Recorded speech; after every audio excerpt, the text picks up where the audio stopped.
What's your favorite seasoning? Maybe it's onion, garlic, salt. I love some of the Cajun spices. We spent some time down in New Orleans, and boy, do they know how to season a dish. Sometimes even sugar is considered a seasoning.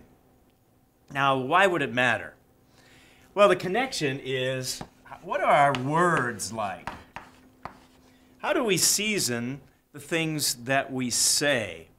You know, when you make a dish, you have to put exactly the right amount of seasonings in if it's really going to make it delicious. It just brings out the best of all those other ingredients.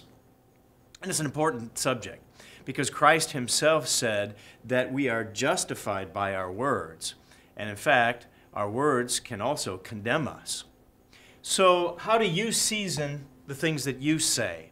It's an important thing because Proverbs itself also tells us that the things we say can be piercing, it can hurt, it can bring pain.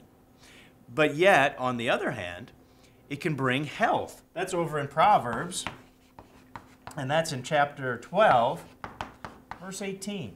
So do we bring pain or do we bring healing with the words, the way that we season them?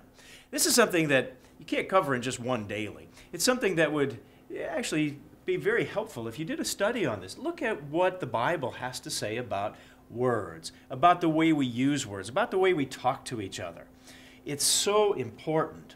In fact, he even tells us in the Bible very plainly, the Apostle Paul in Ephesians, he said, "Let no corrupt word proceed out of your mouth." Wow, talk about a challenge. Let nothing like that come out of us. So can we make that our goal?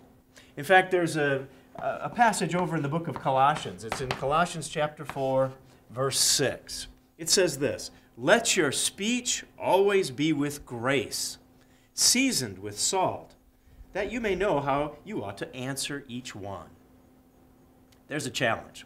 When we talk, can we season our words with grace? That love, that concern, that kindness, that mercy. Because certainly that's the way we want God to talk to us, isn't it? And so can we season the things that we say in the right way? Put this Colossians chapter 4, verse 6 to practice in our lives. Because when we season the way we talk just right, that means the words that we use will have just the right godly flavor. That's BT Daily. We'll see you next time.